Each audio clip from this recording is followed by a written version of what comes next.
Thank you so much for tuning in to this week's episode of That's Not Proper. And I'm your host, Corey Asuncion.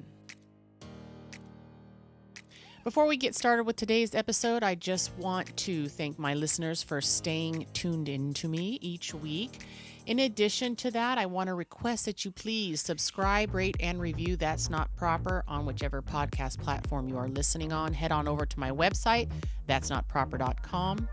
In addition to that, today's episode does contain some sensitive topics, and so I want to let listeners know that we will be talking about grief and loss, and specifically the loss of a newborn child.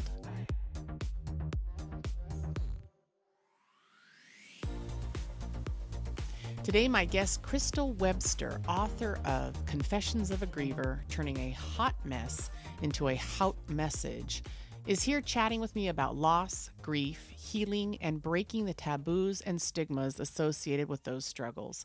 Thank you, Crystal, for joining me today. Thank you so much for having me. I'm really excited.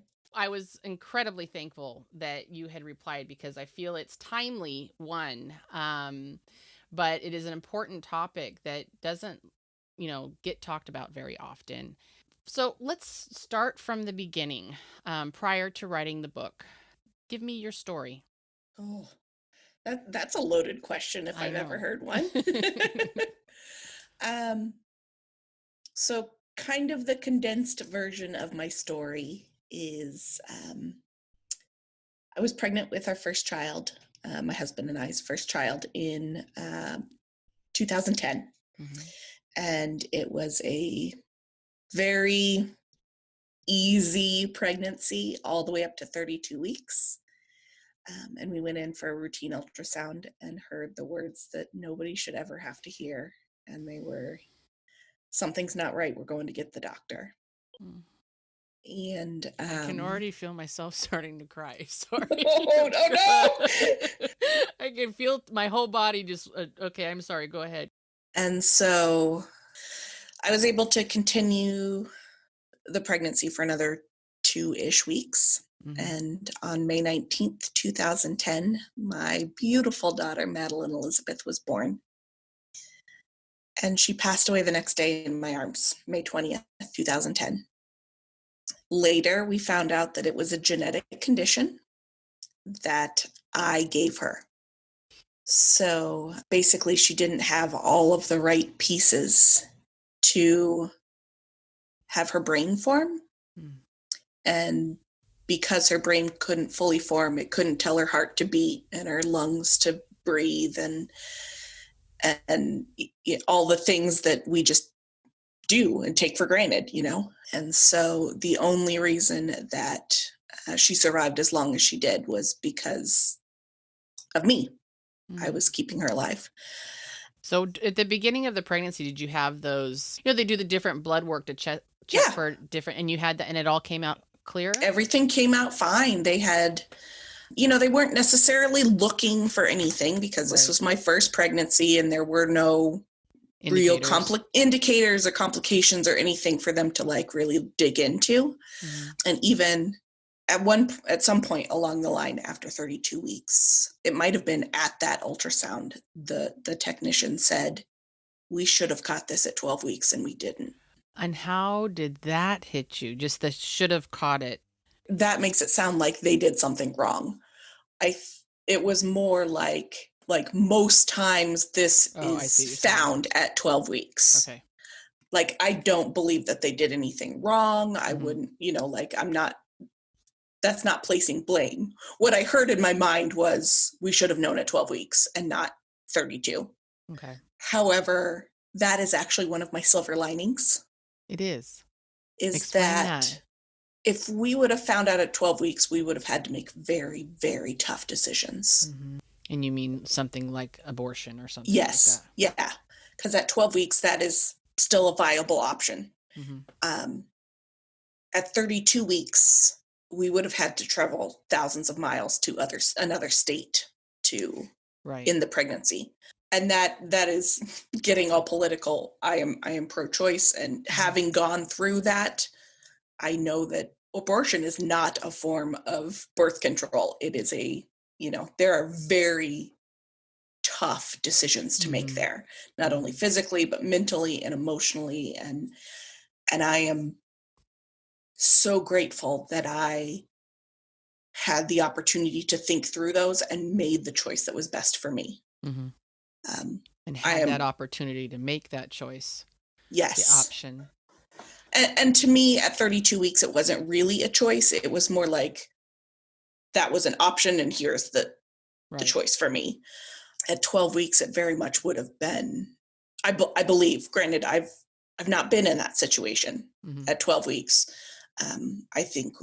I think it could have been a bigger option, Mhm. and I'm very grateful that I didn't have to make those really tough choices. Mm.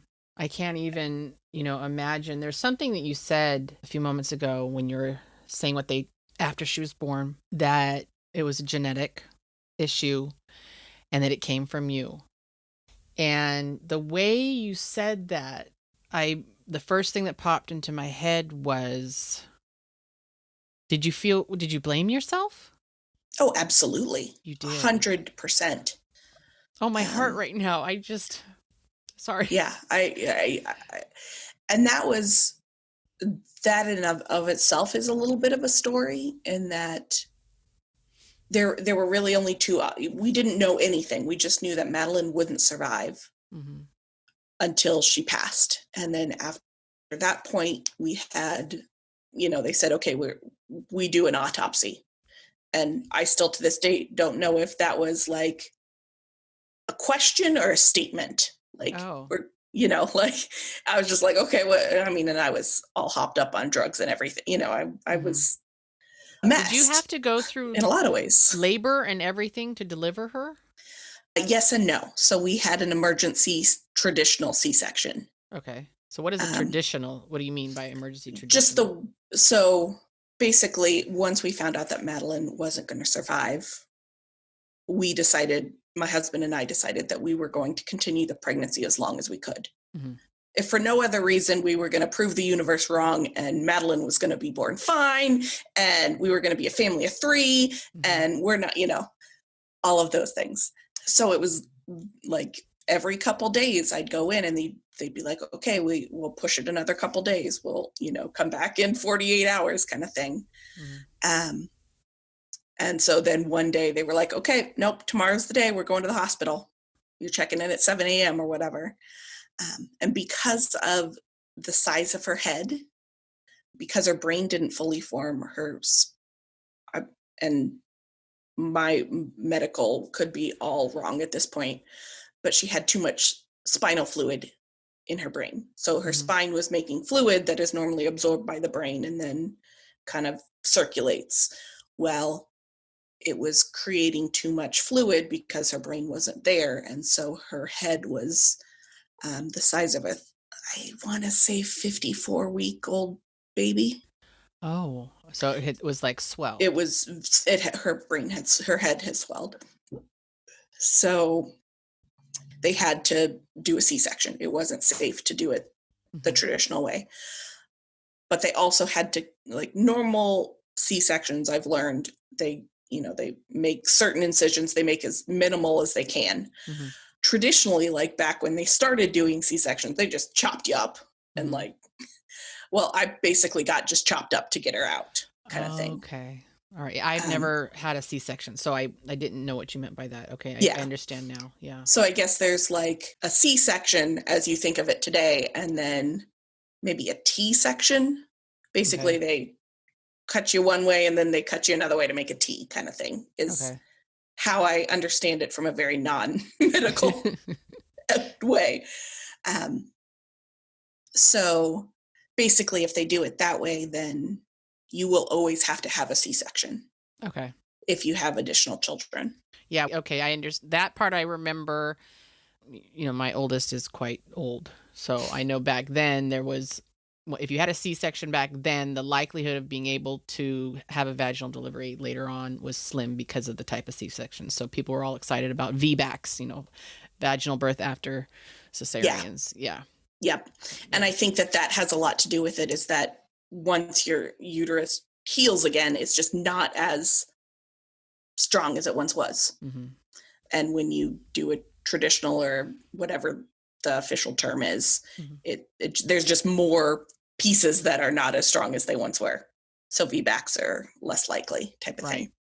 Okay. Um, So at 32 weeks, you're mhm. told that Madelyn's not going to survive. Yep. And so 2 weeks later is when you go in for the cesarean. During those 2 weeks, I'm trying to imagine what phases you went through with your spouse. What's your husband's name? Kyle. Kyle. Kyle. Kyle. KY. What did the two of you go through? I mean, did you talk to family? I mean, what phases of grief, or did you not during those 2 weeks? As in my mind, I'm thinking it would be all consuming. Oh, yeah. It was 100% all consuming. We basically shut everything down and just, if for no other reason, it was all consuming because I was constantly going to doctor's appointments. And yeah, I mean, like there was just appointment after appointment after appointment, not to mention all these other things that you have to take care of. We were very lucky in that they put us, the doctor's office put us in touch with hospice. Mm-hmm. And so we had a social worker come to our house pretty much on call whenever we needed her there. And she basically walked us through, basically made all the decisions for us around our next steps as far as planning a funeral. And she had a very long pointy stick, figuratively. She didn't actually poke us with the stick. But, she'd ask questions like, what do you think about a church funeral? That's not something you should have to think about as a 20-something who's pregnant with their first child.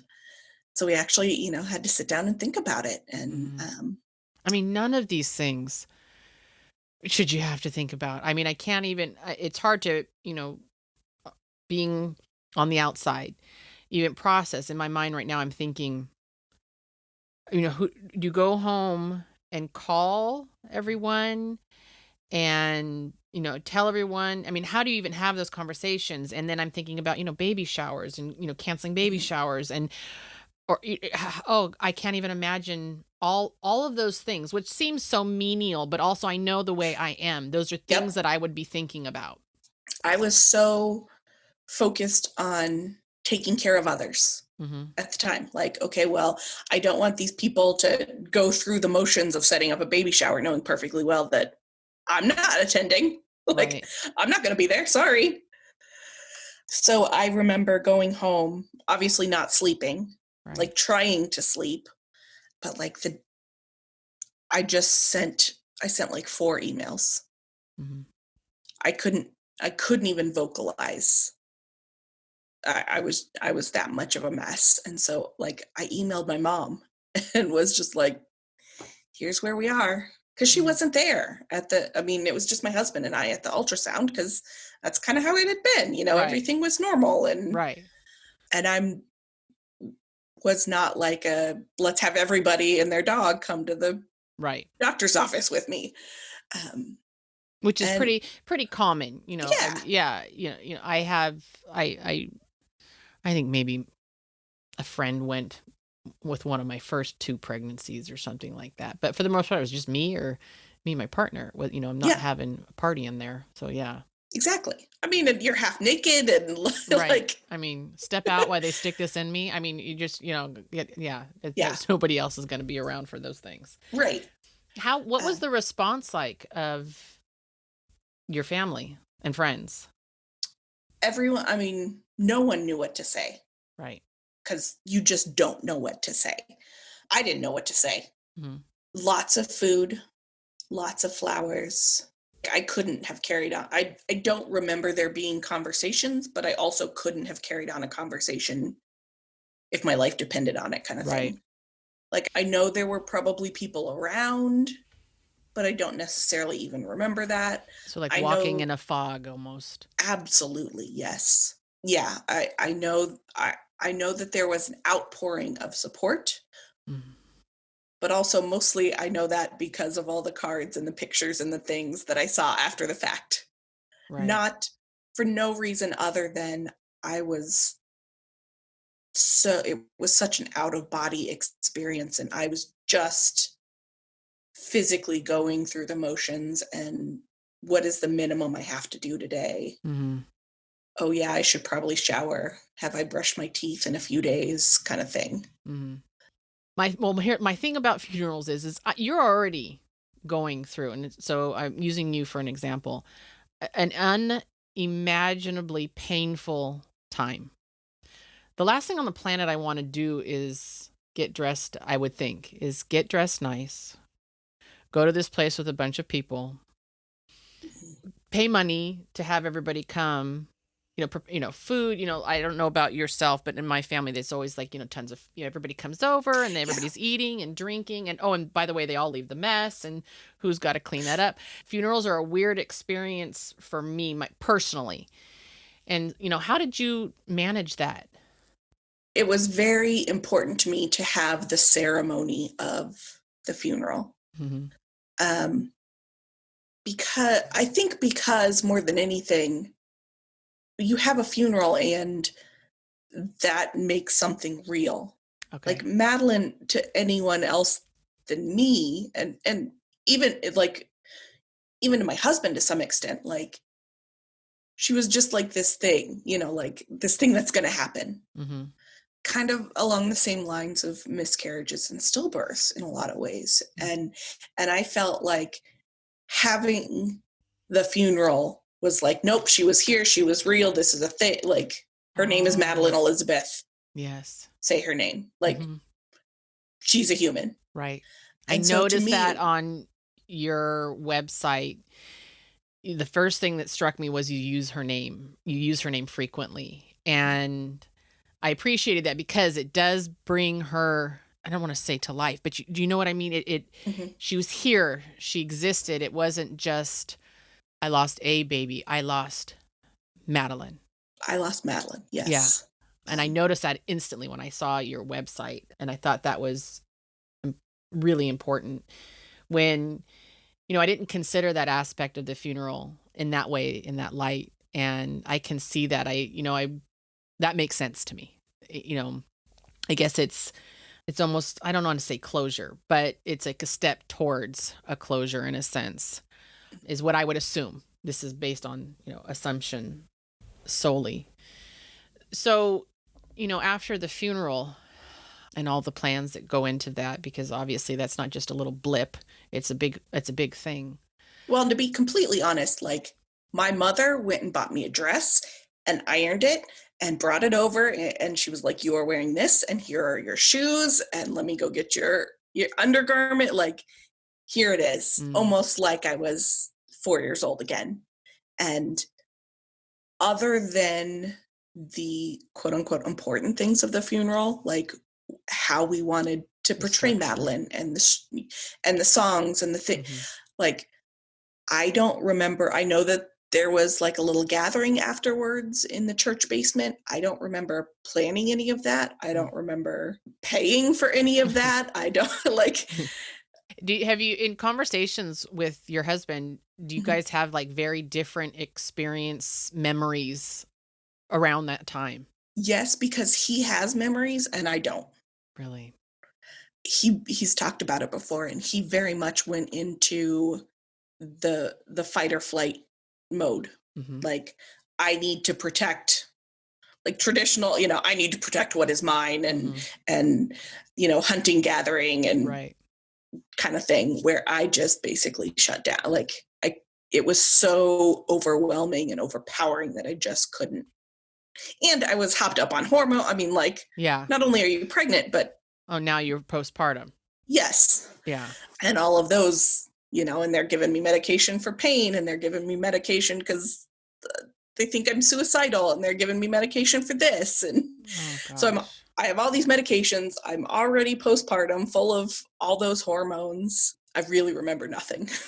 Now, So yes, our experiences were very different. different. And I would assume that, but I think, that's something I don't know if people talk about, that you might be in the same exact experience in the sense of it happened to the both of you, but your response, your memories, your reactions may be very vastly different, to that time period. Well, and we also grieve in very different ways. Okay. In that I am a shutdown. I'm going to sit on the sofa and, pretend to sleep and watch have the TV on, but have no idea what, where my Background husband noise. is. Yeah. Mm-hmm. I don't want to function as a human, let alone an adult. I don't even want to function as a human. Where my husband was, okay, I'm going to help my dad rebuild this hot rod that he's been working on. And he rewired the kitchen electric and, knocked a hole in the wall. And he just needed to stay busy. That's my personality, is the busy. So I can see that when things are going downhill, I either I don't eat, but I also work like 10 times harder so I can fill the space in my mind. If I can fill it with, exhaustion from activity, it's Right. like I can And function. it took me a little bit to get there. Mm-hmm. I had to shut down. And then at some point I was like, if I just keep going and keep doing things, and then I never have to think about this thing. Right. So I'm just going to keep on keeping on type of thing. Did the two of you ever enter into therapy or counseling? Yes. You did. Absolutely. And I still see a counselor, not weekly, maybe every 4 to 6 weeks, but and my husband, Kyle, goes with me too. And we go together, and this is a thing that we do for us. Just, there's something about having a neutral third party there poking us with a stick. We've had a lot of, it's almost like the therapy session is not productive if we don't go out of there and feel absolutely deflated. Oh. Well, and feel terrible about ourselves. Well, that sounds fun. Yeah. And you hear a lot, and I don't know the specific statistics, but you hear a lot of statistics that state that marriages tend to not survive after loss of a child. Mm-hmm. And so, did you guys see that struggle? I saw that struggle. Mm-hmm. And I think that those statistics are now starting to get debunked. Good. Because I think they're looking into it more. Because you can't just say, okay, child dies equates to divorce, yes or no. Mm-hmm. Oftentimes there are a lot of other factors that go into a child dies because of negligence, or they're already having problems, or, So they're taking a look more at possibly the situations surrounding yes, the family structure or the cause of death and things like that. Okay. Yeah. But still, 50% of all marriages end in divorce? Yeah, it's which is ridiculous. Right. Yeah. But there's got to be, especially when you're talking about personalities that respond to grief in different ways, and the struggle to understand why someone's responding the way they are, if it's opposite of how you respond, could be cause, I would assume, for issue. Yes. And you see that in many aspects of relationship, even loss aside, when someone responds differently and it's not the same way you respond, and you can't fathom why they would respond that way, then you have this conflict. And so I would assume in something so great as this loss, which is just so major, that it just kind of compiles even more so that struggle within a marriage. Yeah. I think my biggest struggle with that was not necessarily, I love my husband. I love him to pieces. Even then, I loved him to pieces. I felt so guilty and like I betrayed him that I really felt like the only way to let him free was for me to go through the divorce process. To let him go. Because I knew, to let him go. That whole, if you love him, let him go kind of thing. I can understand that thought process. I can get that. You said you felt blame. You blamed yourself. You felt guilty. And no one can convince you otherwise. You have to, you have to be convinced of that yourself. Doesn't matter how much they say, no. You have to find that yourself. It's still my body, my genetics, science proved that if I wasn't in this equation, Madelyn would have survived, Mm. kind of thing. And so I felt a lot of grief and guilt around that. And, growing up, I mean, we're from the Midwest, like you go to college, you get married, you buy a house with a white picket fence, and you have kids, and you have a dog, and you have a yard. Like, that is just what you do. That's what society tells you to do. Mm-hmm. And so you grow up thinking, whether you want that or not, you think that's what you want. Right.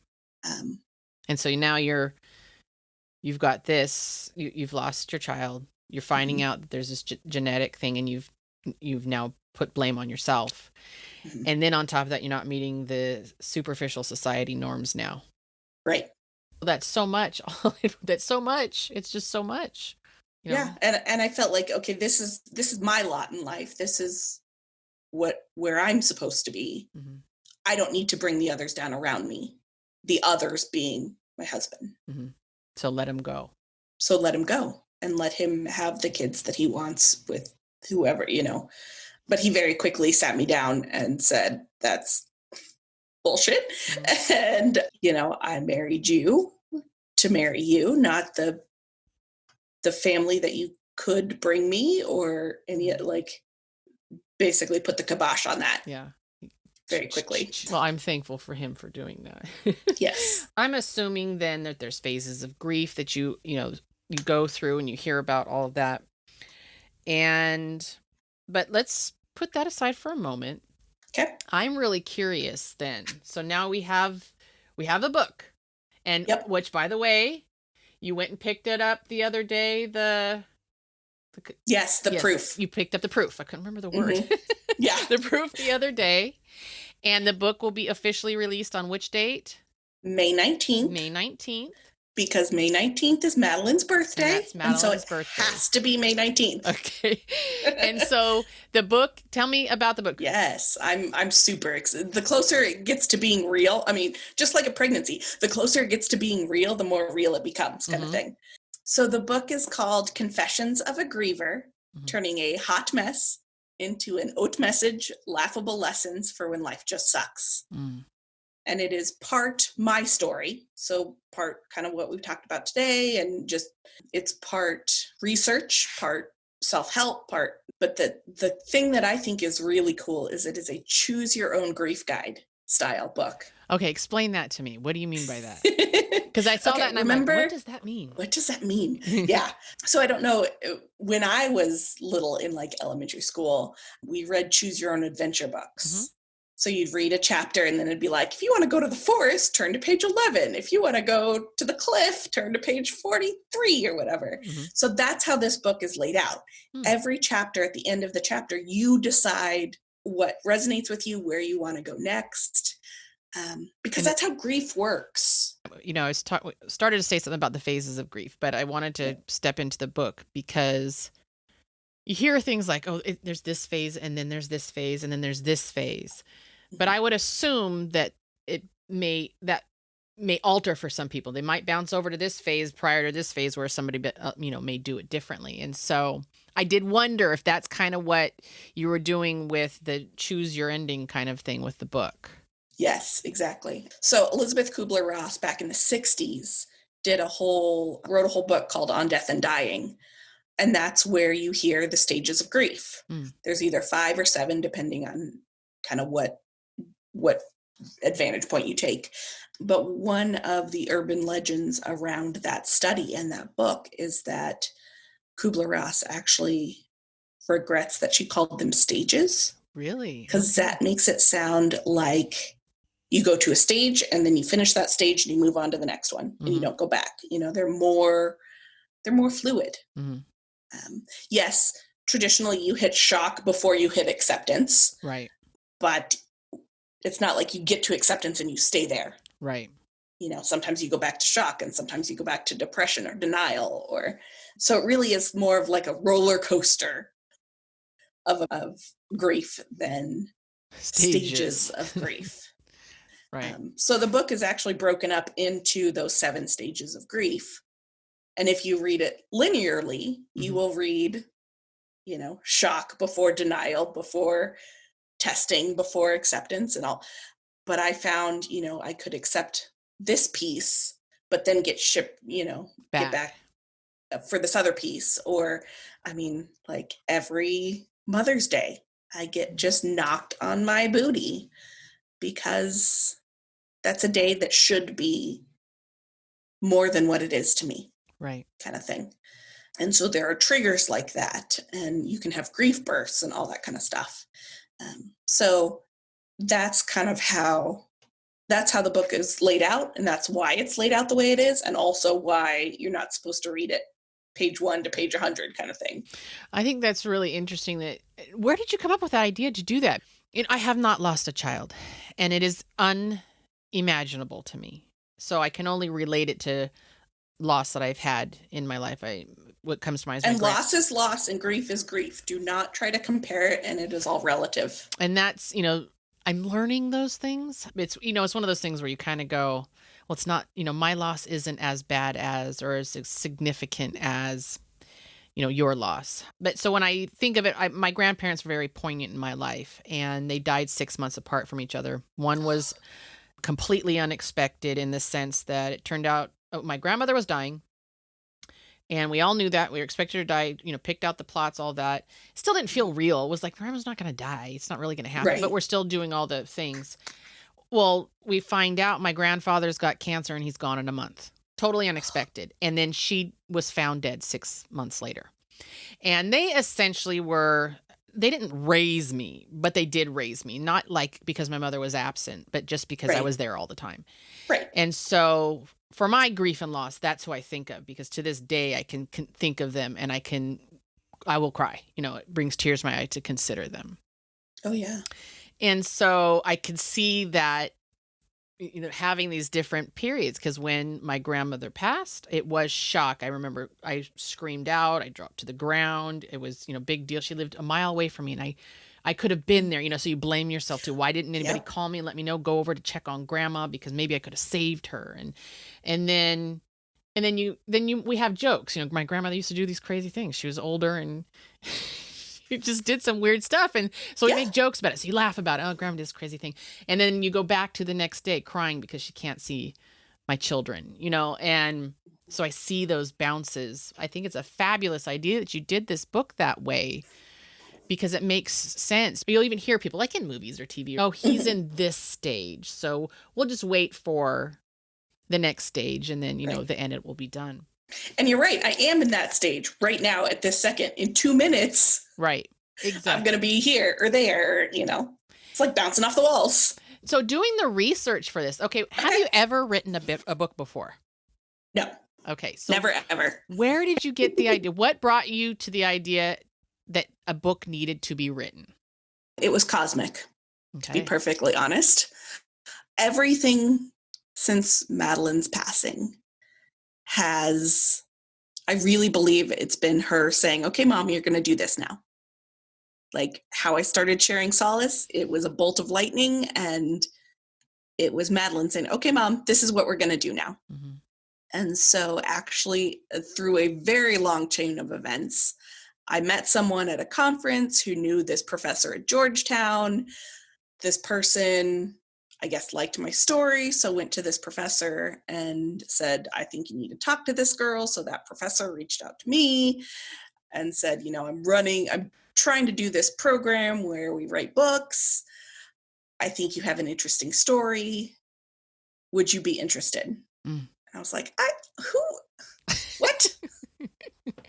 What? I mean, and I've had a blog before, and I have a blog now, and people read things and are like, oh, you should totally write a book. And you hear, everybody has a book in them and all that kind of stuff. And you're like, yeah, right, but I don't. Yeah.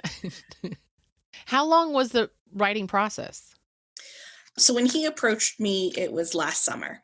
Okay. And he said, okay, if you follow this plan that I'm working out or whatever, you'll have your book next May. Mm. And I thought, oh, crap. Now I have to do it, because May is Madelyn's birthday. Right. And so Madelyn is up there saying, okay, Mom, now you got to write a book. What are you waiting for? Right. Crap. Okay, I guess I got to write a book now. So what did your family say? Were they like, wait, you're writing a what? Yeah, pretty much. Yeah. My husband was like, could you just like chill out a little bit? Like at some point you got to quit trying to do new and different things. Like, why don't you work on what you got? I was like, yeah, but. So yeah, I went headfirst into the book writing process, and it is a lot harder than I thought it would be. And well, you're telling me, I didn't realize it was so recent. It was just last summer. So 2019? 2019. That's fast. So I imagine that was like really, like what do they take those crash courses in something to write an entire book? My goodness. And you think, oh, it's just 50,000 words. 50,000 words is a lot of words. Whoever tells you differently is wrong. So going through this experience and then writing the book, which again, it's coming out, what is today? Today's the 5th. So 2 weeks. 2 weeks. Yeah. The book will be out. You just mentioned Sharing Solace. Mm-hmm. Now, did that start prior to the book? Yes. Okay. The idea started in 2015 and it officially launched in 2018. And okay, so you have a really great following, by the way. So this is all you do. This is really taken off. And so, when we talk about grief and loss and healing and then breaking the traditions and norms, because I feel like this book is really doing that, especially when you talk about, the angle that you've taken to go through the book. I didn't tell you the best part of the book. Oh, okay. The best part of the book is the very first word in the whole book. What? Is a 4-letter word. Is it? That starts with F and ends with uck. Oh, you can say, you mean fuck? Okay. You can totally say fuck. It's just one long line of fuck. Okay, that's fabulous. See? Okay, now we've got that out of the way. Yes. Let's move on. Okay. And you have an amazing sense of humor. And I mean, just look at the title of the book and, laughable lessons for when life just sucks. It's not something you normally think of someone writing on a book about grief, especially when referring to the reference of, the loss of a child. But, how did your sense of humor play into the writing of this book and with Sharing Solace and everything else like that? Well, growing up, I was always taught, like, if I don't laugh about it, I'm going to cry. Mm-hmm. So I might as well laugh. And I've had my family has had a lot of death and loss and grief in our life. Mm-hmm. No more tragic, I think, than probably anyone else's life. However, to me, it feels terrible. Right. So I'm not trying to negate anyone else's losses. So we've just kind of learned to laugh about things. And very early on, I learned that very early on after Madelyn's death is that I needed to find those silver linings. Otherwise, I was going to be a horrible human being. Mm. So things like, we didn't find out until 32 weeks. That is my silver lining because I got to have a very wonderful, happy, healthy pregnancy for 32 weeks. Mm-hmm. Yeah, I really wish it would have gone on for 40 weeks. Right. And then Madelyn would be here. But at least I got 32 weeks out of it. I get to say at least to myself. Right. As often as I like. Like when my husband and I travel, if we travel by car, Madelyn goes with us because we did have her cremated. Mm-hmm. She's in this little urn that looks like a present. And when we fly, we tease that she's on the do not fly list because she's in a lead box. And who's going to let a lead box on it? Right. So she goes to grandma's house and because she's a 10-year-old and 10-year-olds can stay home by themselves. Mm-hmm. So I think you just learn to realize that life can make you bitter or it can make you better. Mm-hmm. And I think you kind of have to dip into the bitter for a while, but hopefully you will find your way better. It's the idea of go there, but don't stay there. Right. Yeah. Now, Sharing Solace, which is sharingsolace.com, and you also have a Facebook page and all of that as well. Talk to me a little bit about Sharing Solace and the tokens. I wanted you to explain the tokens as well. Yeah. So that's really where we got our start. It was almost exactly Madelyn's 5th birthday. Mm-hmm. And we were on vacation, and like a bolt of lightning, this concept of having something that you hold and touch and can physically hold on to while you're grieving, and then when you're ready, you pass it on to somebody else that needs love and support as they go along their own grief journey, hit me.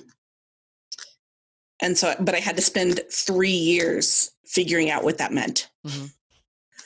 So kind of the idea is that I created a token and locket necklace and a keychain.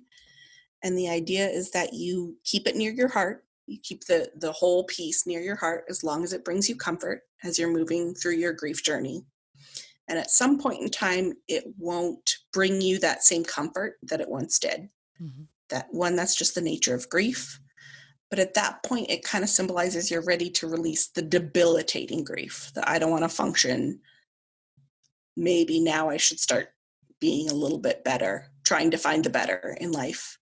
And at that point, you actually take the middle token out of your locket, you put it into a new locket, and you pay that new locket forward onto somebody else you know that needs love and support as they go along their own grief journey, whether that's like yours or not. And then the back side of each of the middle tokens has a unique identifier on it to allow you to register it on our website and actually follow it as it moves from person to person. What during your experience, which you're going to experience, I think I'm certain for forever, and I think a lot of people forget about that when they haven't experienced it, when they're not in the midst of it. What would you say are some things you wish others knew that would be either words to share with you or time or just presence during that time that I think a lot of people like? I've talked to you about this before. I'm not very good with grief because I'm a fixer and I can't fix loss. And so I kind of don't know what to do. So sometimes I fall to the background, not because I don't want to be there, but because I literally don't know what to do.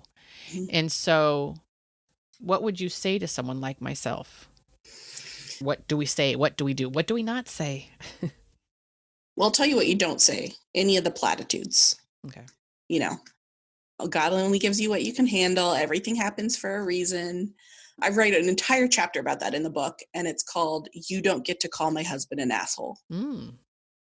Because platitudes are like that, in that, like, I love Kyle. I signed up for this. I am legally and morally obligated to him for the rest of my life. And I get to call him out on his bullshit. I stick with him through the good and I call him out on the bad type of thing. And so I get to call him an asshole whenever he's being one. Mm-hmm. Now, if you try to call him even a jerk, we are going to step outside and have words with our fists. Catch me outside. Yeah. Yes, exactly.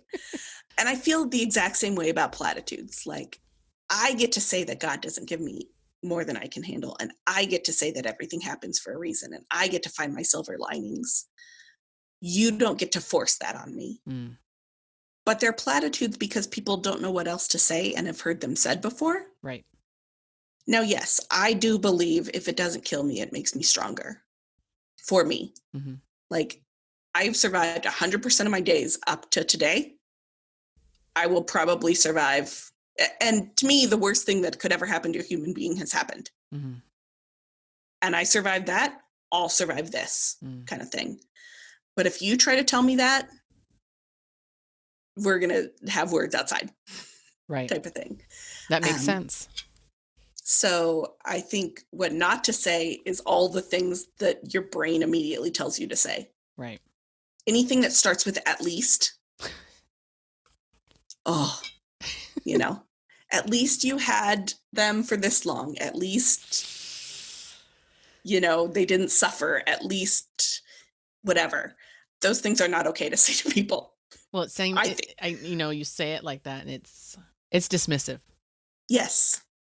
Don't dismiss their pain because it is emotions, no matter what they are real and true. Mm-hmm. Now, if you're looking for things to do, Mm-hmm. especially in that early stages of grief, like right before or after a funeral, some of the best things that I had people do was they would just say, I'm coming over and doing your laundry. Mm. Okay. I'm coming over and we're going to go walk the mall. Okay. It wasn't a let me know when I can come over type of thing, because that in a lot of ways just put another burden on me. Mm-hmm. Like, I know you want to help and I appreciate the help. And now I have to think of something for you to help with. Right. I can't even remember if I put on clothes today without looking down, and you want me to, And I don't know about you, but I don't like asking anybody for help for anything Right. ever. So thanks for the offer, but the likelihood of me asking, even if I needed it, is slim to none. Right. Now, that being said, there are people in my life, like casual acquaintances and things that just kind of feels right. Like, let me know what I can do to help. Mm-hmm. But if they're a good friend or a family member, that's when I just say, I'm coming over to do your laundry.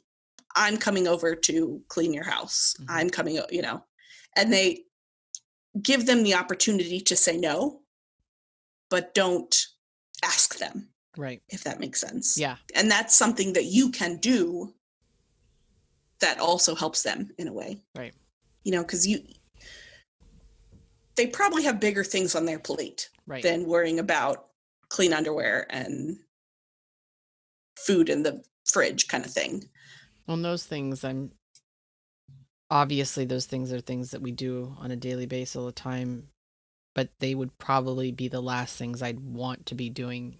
Those would be the things that I'd toss on the background. Yeah, they might need to be done, but right. But the sofa. Exactly. Yeah. But bed. Yeah. Well, so let my listeners know then, where can we find you? How can we connect with you? And where are we going to be able to buy the book? Ooh, yeah. SharingSolace.com is the best place to find me. That has everything. That has the book. That has the lockets on there. We have a couple other things too. We have a gratitude journal that I really like. That's the best place to find me. I'm also on Facebook and Instagram is where I spend a good chunk of time. I have a Twitter account. I think I even have a Snapchat account, but don't find me over there because I don't actually use it. I just use it to see my nephews. That's the only reason I use it.